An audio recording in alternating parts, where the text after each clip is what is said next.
नमस्कार दोस्तों, मैं शिवम आप सभी का स्वागत करता हूं आपके अपने चैनल टीवी शिवम में। दोस्तों, बात करेंगे इलाहाबाद हाईकोर्ट भर्ती 2024-25 के बारे में। हाल ही में इलाहाबाद हाईकोर्ट ने group C, group D, stenographer और ड्राइवर पदों के लिए जो भर्ती चल रही थी उसका फाइनल रिजल्ट घोषित कर दिया है। सभी चयनित अभ्यर्थियों को मेरी तरफ से बहुत बहुत बधाई और शुभकामनाएं। दोस्तों, बात करेंगे ग्रुप डी के पद स्वीपर का फर्राज 6000 फिक्स्ड के बारे में। अपने पिछले वीडियो में मैंने काफी कुछ चीजें सुपर कप फराज से रिलेटेड बताई थी और सभी बच्चों से जिनको ये पद दिया गया है उनके लिए एक ग्रुप मैंने बनाया था कि आगे की लड़ाई उनको कैसे लड़नी है, उससे जुड़ने के लिए कहा था। अभी तक लगभग 20 बच्चे उस ग्रुप से जुड़ चुके हैं। टोटल लगभग 74 बच्चों का रिजल्ट आया था जिनको ये पद दिया गया था सुपर कप फराज 6000 फिक्स। मतलब ये है सरकारी, लेकिन इसका जो वेतन है वो सिर्फ 6000 यानी कि 6000 है। इसके अतिरिक्त आपको किसी भी प्रकार का अन्य भत्ता, एचआरए, डीए, पीए जो भी है कुछ नहीं मिलना है, मेडिकल वगैरह कुछ भी नहीं मिलना है। तो इसकी लड़ाई कैसे लड़नी है, 1800 ग्रेड पे में इसको कैसे शामिल करना है, उसके बारे में बात करेंगे इस वीडियो में। लेकिन पिछले वीडियो में कुछ कमेंट्स आए हुए थे तो उनके बारे में हम लोग बात कर लें, तब आगे हम लोग बढ़ते हैं कि अब आपको आगे क्या करना है। ठीक है, तो देखिए दोस्तों, एक कमेंट आया था लिफ्टमैन भाई, ये कमेंट था हेमंत राणा का। भाई लिफ्टमैन, चौकीदार और माली, इनके बारे में डिटेल में बताओ। तो देखिए, लिफ्टमैन का जो वर्किंग है, सैलरी तो सबका 1800 पे स्केल की ही है। लिफ्टमैन का जो कार्य है वो ये कि जैसे कोर्ट का समय होता है 10 बजे से, इनको समय से पहले पहुंचना है, 9:30 9:30 पे पहुंचना है और लिफ्ट को ऑपरेट करना है। जब भी कोई अधिकारी आएगा इनको लिफ्ट उनको खुला करके रखना है। मान लीजिए कोई लिफ्ट में प्रॉब्लम आती है तो उसको हैंडल करना है। यही इनका प्रोफाइल है।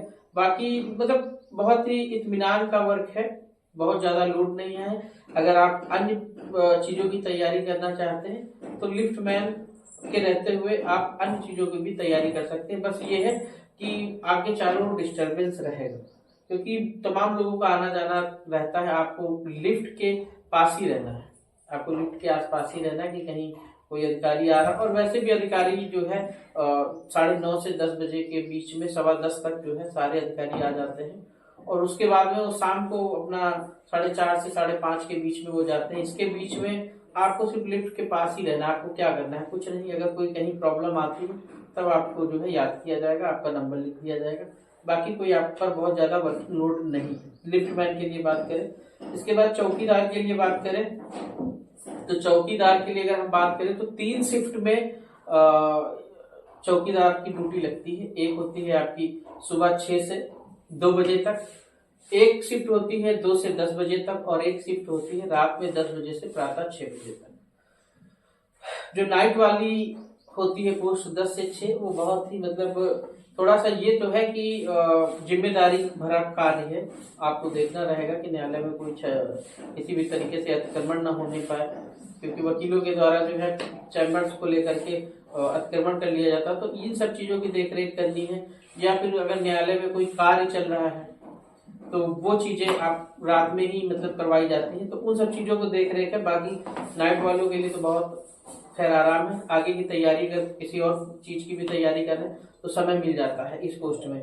माली के लिए तो भैया आप बहुत ही आसान, आप समझ ही रहे, माली का जो वर्क होता है वही वर्क होगा। जो भी न्यायालय के ग्राउंड वगैरह होंगे वहां पे पेड़ पौधे घास, यही सब से रिलेटेड वर्क है। अब हम बात करेंगे, एक कमेंट आया था, भाई ग्रुप टेलीग्राम ज्वाइन कर लिया है। अच्छा ठीक है, ये तो वो वाला है। फाइनल लिस्ट में फादर नेम पूरा नहीं है, गलत तो क्या करें। ये किसी ने कमेंट किया था, फादर नेम इनका जो है वो पूरा नहीं है या गलत हो गया है। तो ज्वाइनिंग के समय जब आप शपथ पत्र लिया जाएगा तो आप शपथ पत्र एक एफिडेविट दे करके सही जानकारी दे सकते हैं। कोई बहुत ज्यादा इश्यू नहीं होने वाला है इसको लेकर के। इसके बाद में किसी पर एफआईआर हो तो क्या करना चाहिए, ये एक महत्वपूर्ण प्रश्न है कि अगर किसी कैंडिडेट पर एफआईआर दर्ज कर दी गई है या उसका कोई मामला माननीय कोर्ट में जो है विचाराधीन है, तो उसको क्या करना चाहिए, क्या नहीं करना चाहिए। देखिए, मैं आपको 2-3 एग्जाम्पल दे करके ये बात मैं आपको समझाऊंगा। सबसे पहली बात तो ये कि जब पिछली भर्ती हुई थी तो उसमें जो है आपकी स्क्रीन पर आपके मैं डाल देता हूँ, दिख रहा होगा कि जिसमें जो है माननीय जो रजिस्ट्रार सर थे उच्च न्यायालय के, उन्होंने सभी अधीनस्थ न्यायालयों को पत्र लिखा था और उस पत्र का मैं मुख्य पॉइंट आपको बताता हूँ कि उन्होंने निर्देशों के संबंध में जिनके खिलाफ कोई आपराधिक मामला लंबित है तो उसके बारे में उन्होंने क्या कहा था, उनका क्या ऑर्डर था। उनका ऑर्डर सर यही था कि यदि किसी उम्मीदवार के खिलाफ किसी भी अदालत में कोई भी आपराधिक मामला या कार्रवाई लंबित पाई जाती है जो उसके ऑनलाइन आवेदन पत्र जमा करने के बाद पंजीकृत किया गया था और उम्मीदवार ने शपथ पत्र में उसी का विवरण प्रस्तुत किया है तो शामिल होना उम्मीदवार को प्रस्ताव दिया जा सकता है। मतलब फॉर्म भरते समय उसके पहले आप पर कोई मामला नहीं था, लेकिन फॉर्म आपने फिल कर दिया, इसके बाद में अगर आपके ऊपर कोई केस होता है, FIR होती है या कोई न्यायालय में कोई आपका मुकदमा जाता है और ज्वाइनिंग के समय अगर आपने शपथ पत्र में उस चीज का विवरण दिया है तो वो जो है आपको ज्वाइनिंग दे सकते हैं, इसमें आपको मतलब कोई आपत्ति नहीं होगी। ठीक है। उसके बाद बशर्ते कि पंजीकृत मामला जघन्य अपराध की श्रेणी में ना आता हो, कोई खतरनाक कार्य आपने ना किया हो, छोटे मोटे मुकदमे हैं तो जघन्य श्रेणी में अगर नहीं आता है तो आपको निश्चित तौर पे ज्वाइनिंग मिलेगी। इसके अलावा यदि उसके खिलाफ किसी अदालत में कोई आपराधिक मामला या कार्रवाई लंबित पाई जाती है जिसे उम्मीदवार द्वारा घोषित या खुलासा नहीं किया गया, मतलब तथ्य अगर आपने छिपाया कहीं भी, फॉर्म भरते समय एक आता है क्रिमिनल केस का, उसमें यस नो करना होता है। अगर उसके पहले फॉर्म भरते समय के पहले कि आपके ऊपर कोई FIR है, मुकदमा है और अगर आपने वहां पर उस तथ्य को छुपाया है, नो किया है तो निश्चित तौर पर जो है फिर आपको ज्वाइनिंग नहीं मिलेगी।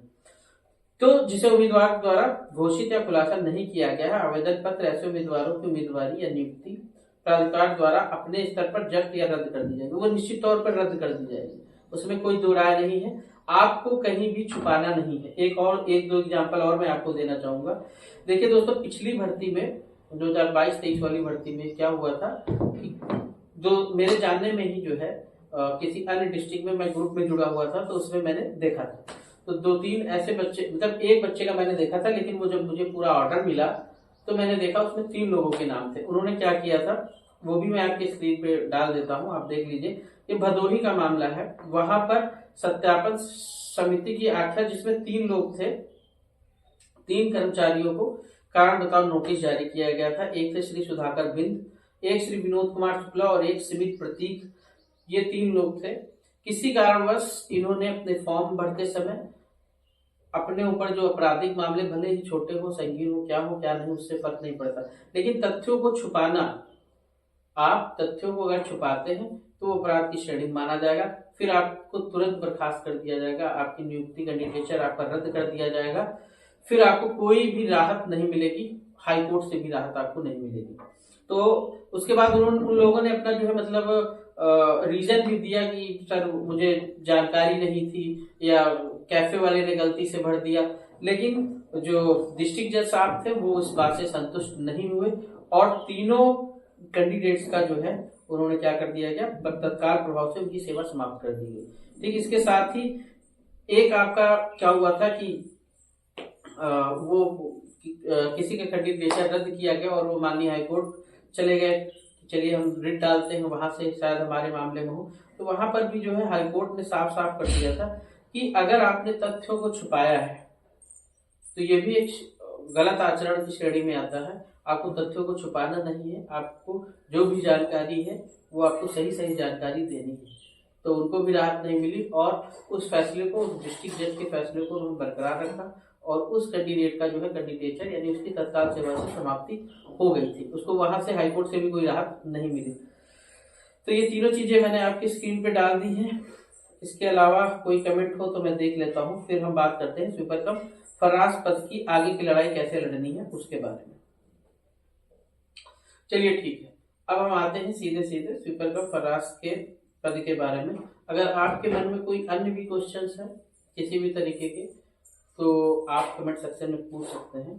अब हम सीधे बात करेंगे स्वीपर कम फर्राश 6000 फिक्स्ड के पद के वो बच्चे जो ग्रुप से जुड़े हुए हैं उनको क्या करना है, और जो ग्रुप से नहीं जुड़े हैं, क्योंकि रिजल्ट 74 बच्चों का आया है, आपने प्री की परीक्षा पास की है, आपने मेंस की परीक्षा पास की है, कोचिंग की है, मेहनत की है, यहाँ तक आप पहुंचे, और आपके साथ इस तरीके का अन्यायपूर्ण रिजल्ट आपको दे दिया जाता है जिसमें आपको 6000 की सैलरी सिर्फ और सिर्फ मिलनी है। तो इसके लिए क्या हुआ, 2022-23 की अगर हम बात करें तो उस समय 2 रिट पड़ी थी, जिसमें पहली रिट जो थी आपकी वो थी Abdul Samad and 4 others versus state of UP and 2 others. ठीक है, इस रिट में क्या हुआ कि ये रिट आपकी जो है, इसमें उस समय कोर्ट थी honourable justice Shri Ajit Kumar sir की थी। बहुत ही तेज तर्रार जस्टिस हैं, बहुत तेज तर्रार, बहुत अच्छे जजेस में से आते हैं। इन्होंने इतना अच्छा ऑर्डर दिया था, बहुत अच्छा ऑर्डर दिया था, और ये ऑर्डर उन्होंने दिया था 7/8/2023, 7 तारीख 8वां महीना 2023 में उन्होंने ये ऑर्डर दिया था। वो ऑर्डर मैं ग्रुप में डाल दूंगा, और उन्होंने साफ साफ मतलब पूरी तरीके से आपके फेवर में था। मैं कुछ पंक्तियां इसकी पढ़ देता हूं। ठीक है, देखिए सबसे पहले तो क्या हुआ ना कि उन्होंने ये पूछा सरकारी वकील से कि आप ये किस तरीके से नियुक्तियां करा रहे हैं। बच्चे, एक नेशनल टेस्टिंग एजेंसी इन बच्चों से परीक्षा लेती है, वो इन लोगों को सेलेक्ट करके लाती है, और आप इनको 6000 सैलरी आज के समय में दे रहे हैं, जबकि एक इतनी महंगाई है, एक मूलभूत जरूरत से भी ये करना है। भाई मूलभूत जरूरतें रोटी कपड़ा मकान बिजली शिक्षा ये सब है, तो इस इतनी कम सैलरी में कोई कैसे सर्वाइव कर पाएगा। तो उन्होंने रजिस्ट्रार से पूछा कि भाई ऐसा क्यों है, तो उन्होंने कहा कि माननीय हाईकोर्ट की कमेटी गठित की गई थी, और उन्होंने एक रिकमेंडेशन जो है वो भेजा था शासन को, और शासन ने उसको डिक्लाइन कर दिया था। और डिक्लाइन में उन्होंने, शासन ने क्या लिखा है कि उत्तर प्रदेश राज्य जिला न्यायालय नियमावली 2013 की अनुसूची ए एवं बी में आवश्यक संशोधन संबंध में उन्होंने कहा उपयुक्त विषयक आपके अनुस्मारक पत्र दिनांक 15/3/2022 का कृपया संदर्भ ग्रहण करने का कष्ट करें, जो स्वीपर कम फराज के वेतन मान में कतिपय संशोधन से संबंधित है। क्योंकि हाईकोर्ट ने उनको रिकमेंडेशन भेजा था कि सर इस पोस्ट को ग्रेड पे कर दिया जाए, तो शासन उसके जवाब में क्या लिख रहा है कि इस संबंध में शासन के अन्य परामर्शी विभागों का परामर्श प्राप्त किया गया। अन्य विभागों से उन्होंने परामर्श प्राप्त किया। परामर्शी विभाग द्वारा दिए गए परामर्श के आलोक में मुझे यह कहने का निर्देश हुआ है कि स्वीपर कम फर्राश के नियत वेतन मान के पद को समूह घ के नियत वेतन मान में किया जाना उचित भी नहीं है और संभव भी नहीं। मतलब टैक्स, जो राज्य सरकार आपसे इतना टैक्स ले रही है, इस तरीके से आपको मतलब जनता को लूट रही है, टैक्स ले रही है, उसे अपने एम्प्लॉय को 1800 पे स्केल सैलरी देने में इतनी समस्या है कि वो उसको उचित भी नहीं समझते हैं। ऐसे बच्चे को सैलरी देने में जो बच्चा 2-2 एग्जाम क्रैक करके, नेशनल टेस्टिंग एजेंसी जिसका एग्जाम ले रही है, 2-2 एग्जाम क्रैक करके वो सेलेक्ट होकर के हजारों लाखों बच्चों के बीच में से आता है, उसको ये 6000 के लायक समझते हैं, उसको उचित सैलरी देना ना तो ये उचित समझते हैं, और ये भी कहते हैं कि ये संभव ही नहीं। मतलब टैक्स आप जनता पे कितना थोप रहे हैं उससे मतलब नहीं, लेकिन आपको सैलरी देना संभव नहीं लग रहा है। ये शासन का जवाब आता है। इसके जवाब में तब जो जस्टिस होते हैं उन्होंने उनसे पूछा कि आपने किन विभागों से और क्या परामर्श किए, इसका पूरा विवरण 10 या 14 दिन का समय देते, आप पूरा विवरण दें। और उन्होंने जो ऑर्डर किया वो बहुत ही अच्छा ऑर्डर किया। मैं कुछ पंक्तियां पढ़ देता हूँ। A model, it is very unfortunate that state being even model employer has turned down the request of High Court for increase of pay scale up to rupees 6,000 of super cum faras working in justice on full time basis. A model employer is one that provides a positive and supportive work environment for employees, and this includes fair compensation, opportunity for growth, work life balance and commitment to employees welfare and development. Minimum wages at least for the survival is must. मतलब minimum wages तो ये must है survival के लिए, और आप उतना भी नहीं दे रहे हैं। The survival means suitable. Survival का क्या मतलब है? Suitable to the circumstances, and it is varies greatly depending upon the factors like location, cost of living, and of course individually located place and attending circumstances. It generally calculated on the basis of cost of basic living expense such as housing, food, transportation and health care. A model employer cannot deny, इन्होंने साफ कहा, a model employer जो है cannot deny basis amenities typically referred to essential services. तो इस तरीके से और भी चीजें हैं, वो मैं ग्रुप में आपको ये ऑर्डर भेज दूंगा, आप उसको देख लीजिए। तो उन्होंने बहुत ही अच्छा ऑर्डर दिया और उन्होंने बाद में उन्होंने कहा proper affidavit be filled with in a period of 10 days, 10 दिन के अंदर प्रॉपर एफिडेविट फिल करने के लिए, bringing the material on record that have contributed informing the view by the state government that ₹6,000 would not be appropriated to be paid to petitioners and other employees। कि क्यों 10 दिन का उन्होंने जवाब देने के लिए कहा स्टेट गवर्नमेंट से कि क्यों उनको जो है 6,000 से अतिरिक्त देना उचित और संभव नहीं है। किससे आपने जो है ये सब चीजें, कौन से विभाग थे जिनसे आपने परामर्श करके ये सब चीजें निकालो, ये सब एफिडेविट देने के लिए कहा। और फिर उन्होंने डेट दी कि let the matter be placed on 28 August 2023 on the top of the board. तो ये पहला ऑर्डर था और ये इतना अच्छा ऑर्डर था हम लोगों के, मतलब इस पोस्ट के बिल्कुल फेवर में ऑर्डर था। इसके बाद में नेक्स्ट डेट जब आती है तो उस डेट पे सर क्या होता है कि वो लोग जो शासन से जवाब आता है उससे जस्टिस अजीत सर जो थे वो संतुष्ट नहीं हुए। ठीक है, एक मिनट, हाँ, अजीत कुमार सर उसे संतुष्ट नहीं हुए और उन्होंने कहा मैंने जो अपने ऑर्डर में पूछा उसका कहीं जवाब है ही नहीं। और उनके पिटिशनर थे राहुल करके कोई थे, उनसे कहा आप थोड़ा मैटर को सीरियसली लीजिए। उन्होंने अगली डेट दी। अब अगली डेट पे सर, अच्छा एक तो ये डेट थी, अगली डेट के बाद फिर क्या हुआ कि केस टेकअप नहीं हुआ और तब से ये केस टेकअप ही नहीं हो पाया और जो अजीत कुमार सर थे उनकी कोर्ट भी चली गई। इसके बाद में किसी की कोर्ट आई, फिर आए जस्टिस जे मुनीर सर की कोर्ट में मुकदमा लगा। इसके साथ ही इसके अलावा एक और रिट डाली जाती है, वो रिट आपकी होती है Ankit Singh and 3 others, state of UP and 3 others, एक ये रिट आपकी डाली जाती है। इस रिट के जो वकील होते हैं उन्होंने इसमें एक ऑर्डर लगाया था state of Punjab versus Jagjit Singh. तो ये ऑर्डर लगाया था, इसमें जो है पंजाब की जो कोर्ट है, हाई कोर्ट है, उन्होंने एक ऑर्डर दिया था। वो ऑर्डर क्या था कि 148 which guarantee equal pay to equal work, कि equal pay to equal work, समान कार्य के लिए समान वेतन मिलेगा। ये वहां के पंजाब हाई कोर्ट का जो है कुछ ऑर्डर होगा, उन्होंने उसकी कॉपी लगाई थी, जिसको देख करके जे मुनीर सर जो है उन्होंने ऑर्डर किए, उन्होंने भी इनसे जवाब मांगा। अब जवाब मांगा और साथ ही साथ उन एम्प्लॉयज को 6,000 फिक्स्ड की जो सैलरी है वो भी नहीं दी जा रही थी। उसका रीजन ये था क्योंकि पोर्टल पे जो है, सरकारी पोर्टल पे 1800 पे स्केल के नीचे आप किसी एम्प्लॉय को सैलरी नहीं दे सकते। 1800 ग्रेड पे के नीचे आप किसी एम्प्लॉय को सैलरी नहीं दे सकते। उसके नीचे मिनिमम जो सैलरी देने का है वो 1800 ग्रेड पे ही है, तो वो पोर्टल पे आपकी सैलरी बन नहीं सकती। और दूसरी चीज 6,000 की है, ये नजारत देता, और नजारत किसी गवर्नमेंट एम्प्लॉय को सैलरी दे नहीं सकता। वो हमेशा आउटसोर्सिंग के जो संविदा के पदों पे जो नियुक्त हुए लोग हैं उनको सैलरी दे सकता है। तो नजारत अपने हाथ खड़े कर देती कि भैया हम ये सरकारी हम इनको दे नहीं सकते। बिल सेक्शन अपने हाथ खड़ा कर देता है कि भैया हम नहीं सैलरी दे सकते हैं क्योंकि हमारे में तो 6,000 का कोई वही नहीं है, पोर्टल पे है ही नहीं, तो हम कहाँ सैलरी बना दे।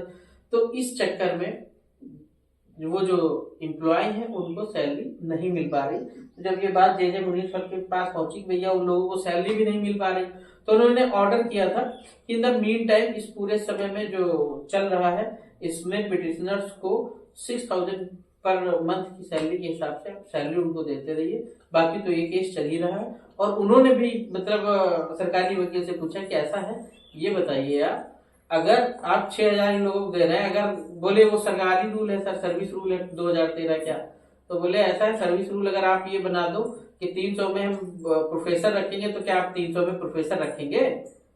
सर्विस रूल में आप कुछ भी मनमानी करेंगे तो वो चलेगा क्या? तो इस तरीके के तीखे प्रश्न उन्होंने सरकारी वकील से पूछे, जिससे साफ पता चलता है कि सभी जस्टिस को ये पता है कि ये अन्याय है, सभी अन्याय। और ये ऑर्डर आपका हुआ था 6 दिसंबर 2023 को, लेकिन अनफॉर्चुनेटली उसके बाद से ये केस दोनों ज्वाइंट हो गए, लेकिन ये केस टेकअप ही नहीं हो पाया है। टेकअप ना हो पाने का जो सीधा सा कारण है वो ये है कि हाई कोर्ट पे बहुत अधिक दबाव है, बहुत अधिक, बहुत सारे केसेस का वर्किंग लोड बहुत अधिक है। और जैसे कोई फ्रेश केस होता है तो ये केस जो है फ्रेश केस की वो हाई कोर्ट सुनवाई पहले करती है, जो उनके हिसाब से जो भी उनका नियम होगा। तो फ्रेशी केस जो है हर कोर्ट में 100 150 लगे रहते हैं, तो ये नंबर ही नहीं आ पा रहा लिस्टेड केस की सुनवाई का, लिस्टेड केस की सुनवाई का नंबर ही नहीं आ रहा। आज 6 दिसंबर के बाद से ये केस टेकअप नहीं हो पाया और हर संभव प्रयास कर लिए गए, वकीलों को भी चेंज कर लिया गया, सीनियर को भी इन्वॉल्व कर लिया गया। तो ये केस इसके बाद में जब सीनियर को इन्वॉल्व किया गया तो ये केस पहले तो ये जो नंबर आता था सीरियल नंबर, कहीं 70, कहीं 80, 90, 130 इस तरीके से नंबर आते थे। तो जब सीनियर को हम लोगों ने इन्वॉल्व किया तो ये लगा कि भाई थोड़ा जल्दी होगा, और सीनियर के इन्वॉल्व करने से ये फायदा भी हम लोगों को मिला कि हम लोगों का केस टॉप 10 में आया।